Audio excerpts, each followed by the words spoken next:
How's it going, YouTube? Destiny Darkheart here, and today we've got another Pokemon X and Y Wi-Fi battle.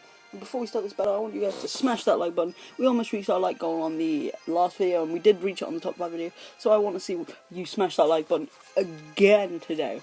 And before we start this battle again, I'm trying a new setup, today's question of the day: what do you think of this setup? Do you like it? Is it better or is it worse?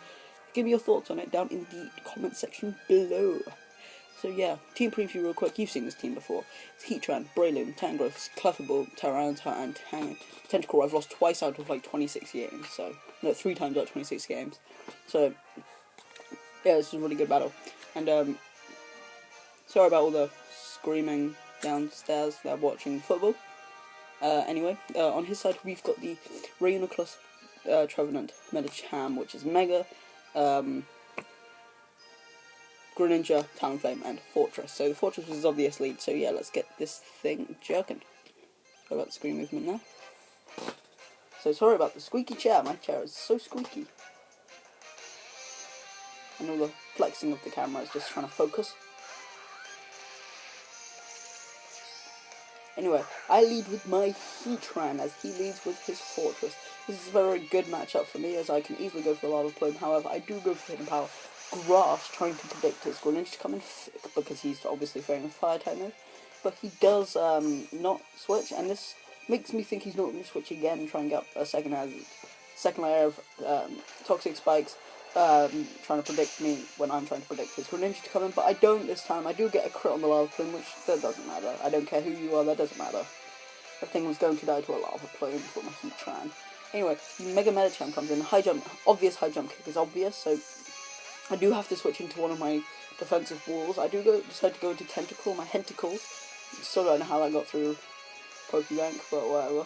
Anyway, he does Mega Evolve, and this is very, very scary. Mega Medicham is the biggest threat to my team, barring maybe the Greninja, but because I need Tentacle for the Greninja. So, and look how much his high jump kick does. I'm max HP. I know I'm not physically defensive, but holy shit, I'm bold nature.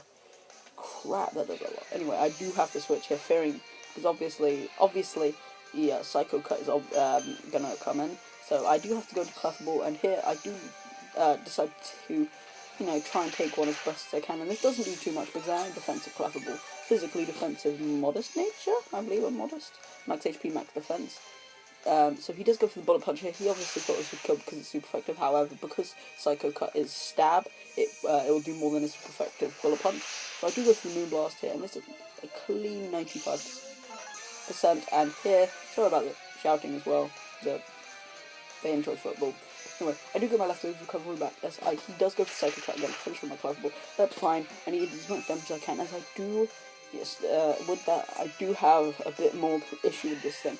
However, Breloom can deal with the Mach Punch. However, obvious Mach Punch is obvious, but I do decide to go through with it anyway because I'm not going to play around. I didn't want him predicting me to predict. But I did have my Focus Sash good, it didn't really matter. So he does bring the Trevenant, which of course negates my Mach Punch, as I have to go into my Heatran because the Will-O-Wisp is really, really obvious, and I don't want anything else to take the burn. So I can get the Flash Fire boost, potentially killing him one hit. With a max damage roll I would kill with a +1 Lava Plume. However, as you can see, I got really, really close to a max damage roll. I don't need max, I need like a 3/4, I had like 75% chance to OHKO, and unfortunately I didn't get that chance. But he does go for Shadow Claw, popping my Air Balloon, which is not really that big of a problem because he doesn't have any ground types, as he does go for the Lava Plume, as I do go for the Lava Plume, fearing possibly the Talonflame to come in. And not me or the Medicham to come in to sack it off, but he does go into Chun-Li, as I have to go into my Tangrowth to swallow any of the hits, but I don't actually, for this match I actually have to sack my Heatran because I didn't want my Tangrowth taking the hit, but I actually decided to go with Breloom, thinking about it, because I can easily go for the Mach Punch on anything, but again, obvious Mach Punch was obvious, so Taka his Reuniclus, his Talonflame does come in, and this is a very, very bad position for me because I need to keep my Breloom alive. He does go for the U-turn, which makes it's obvious that it's choice banded. So he does do a huge amount of damage to me with that U-turn, because it's not super effective, as he brings into a Cytoplasm. which this does a moderate amount too. This is, Breloom was my win condition. If I kept Breloom alive, I could easily just finish up the match. Because that Talonflame is no problem, because I've got my physically defensive Tangrowth to take all of the hits that it needs to take and deal and put it to sleep, Leech Seed, knock off, all of that fun stuff. Anyway, I do go for the Bullet Seed here, and unfortunately, I only get 2 hits on this, which actually costs me my Breloom. Because if I'd gotten the full 5 hits, I could have killed it even through his Citrus Berry recovery, which puts him up to a position where a Bullet Seed, another 2 Bullet Seed wouldn't kill, but he does get Wake Up on the first time, which really cost me a lot of this match, which means I have to play very, very carefully around the Medicham now, because I've lost my priority, because I do have to bring in Drax here, and this is very, very unfortunate. I was actually predicting the switch here, which is why I didn't set up my Stealth Fox at this point in the match. I do actually go for the Pursuit, because my Tyranitar is running the Pursuit Trap, Latias, and a lot of other Psychic types. But he does run the Focus Blast on his set, and unfortunately the Pursuit from this range isn't enough to kill, even though it's Stab. A lot of his Pokemon are now really, really weakened to a point where I could probably come in with my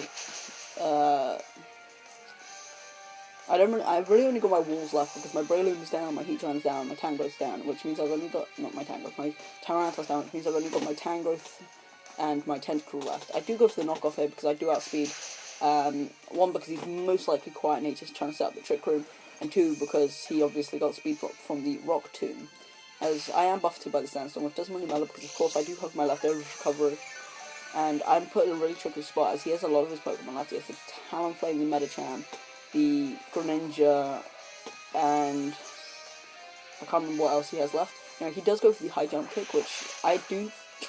I knew my Tangrowth could take 1, so I do go for the knockoff here, which does kill it, which puts me in a really, really good position, because his he does have to be really. This is really getting to be a close match now. I believe he has 2 Pokemon left. Yes, he has the Greninja and the Talonflame. As he brings in the Greninja here, which is the better play, because he can obviously Ice Beam me or turn into a ground type with the spikes, which I wouldn't see any point in that, but I do have to go to Tentacruel, because Tentacruel is my check for Greninja, because unless Greninja is running the extra sensory.